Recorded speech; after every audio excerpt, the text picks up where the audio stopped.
Chapter 71. Sluggish Phenomenon. Klein repeatedly bent and extended his arm as he watched Dunn push open the keeper's room with his body sideways. The captain's carefulness and high alertness, as well as the ridiculous and laughable protective actions, left him feeling abnormally tensed. The feeling was identical to what he felt when taking tests of courage that required him to walk through spooky cemeteries at night in his youth. A Grade 2 sealed artifact. Dangerous. To be used with care and moderation. It is something even a formal Nighthawk member does not know the details to. It is unknown how dangerous it is. Amid his tense nerves, Klein found it impossible to curb himself from overthinking. At that moment, his brain suddenly turned numb as though a power switch had been flicked off. Everything in Klein's vision turned slow. Even his arm actions shared the same fate. He saw Captain Dunn stop in his tracks. He came close to him as though in slow motion, extending his palm out slowly before pushing him in the shoulder. Suddenly, Klein's thought processes and vision were restored to normal at the same time. It was as though everything from before was just an illusion. "What happened?" he whispered amid his fright and confusion. Dunn shook his head and said in a deep voice, "Observe carefully." The moment he finished his sentence, he turned around and walked into the keeper's room. Klein followed closely behind and saw 4 other people in the room. They were either seated or standing. One of them was the midnight poet, Leonard. The other 3 were people Klein had never met before. However, all of them shared a common trait. They were all doing the extending and bending arm exercise with utmost seriousness. Klein Moretti has a miraculous connection with the Antigonus family's notebook. Dunn gave a brief introduction. Then he pointed to the other 3 strangers and said, "These lady and gentlemen are colleagues from the Backlund Diocese. They escorted sealed artifact 2-049 here. This is Madame Lorata, Sequence 8 Gravedigger. She is a master sharpshooter." At that moment, the black-haired woman who looked about 30 nodded at Klein in a friendly manner. She looked pretty good. She did not wear a hat and was dressed in what appeared like male attire, a black coat with a white shirt, tight black trousers, and black leather boots. The corners of her mouth were slightly curved up. After Klein exchanged greetings, Dunn pointed to a man seated behind the desk. "Iyer Harson, someone just like me." Before he finished his sentence, Klein saw Mr. Iyer Harson in his gray trench coat turn sluggish with his arm motion. It was as though a gear had lost its lubricant or a joint covered in rust. "What's wrong?" Amid Klein's daze, he saw Lorata push Iyer Harson. Only then did the gentleman's actions return to normal. "Was I like that previously?" Klein was first taken aback before he came to the realization. This indicated the dangers that sealed artifact 02-49 held. What would happen if one was not awoken in time? Would one become a zombie? Filled with questions, Klein greeted the charming middle-aged Iyer Harson. "Borja," Dunn said as he pointed to the last Nighthawk. Borja was a cold man with a knife scar on the side of his face. His sharp brown eyes were like an eagle's. He was constantly observing everyone in the room. "Let's set off. The faster we end this, the faster we can seal 2-049, the handsome Iyer Harson said as he stood, his eyes revealing some wrinkles. "So, where is 2-049?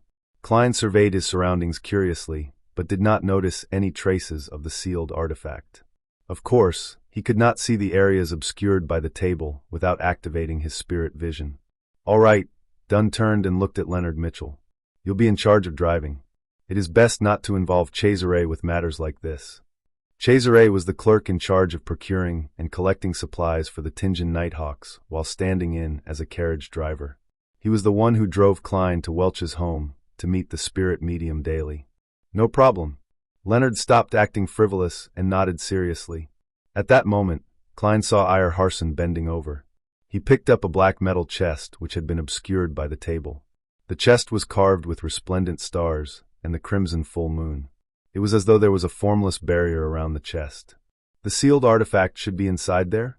I wonder what 2-049 looks like. Klein observed the chest curiously. Thump, thump, thump. Violent knocking sounds suddenly erupted from the black chest. Even the surface of the chest bulged time and time again.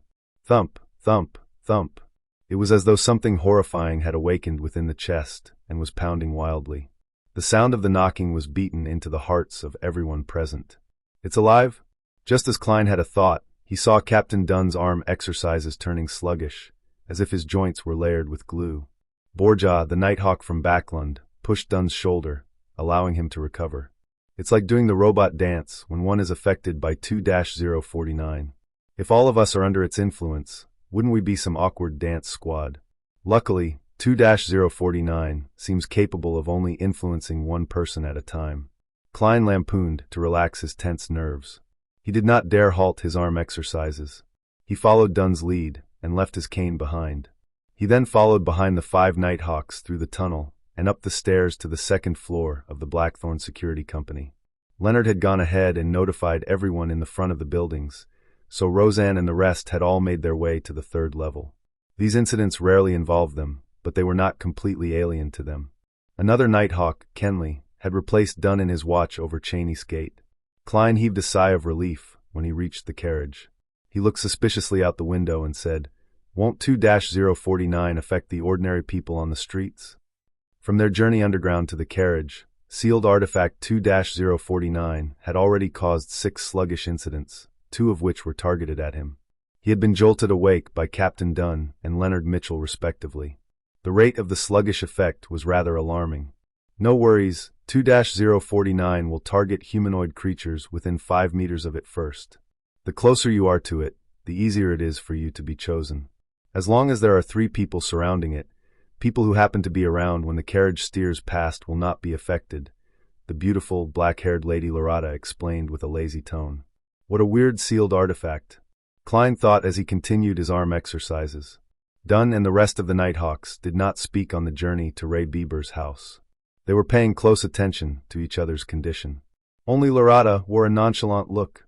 At times, she took in the sights of Tingen's not-so-clean streets, and at other times, she praised Backlund's underground water system.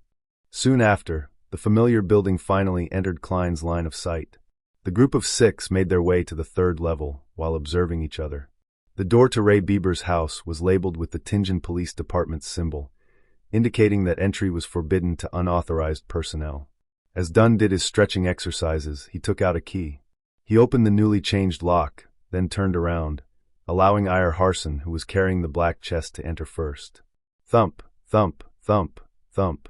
The sealed artifact in the black chest knocked violently once again, even more violent than before. This made Iyer Harson's arm waver from side to side uncontrollably.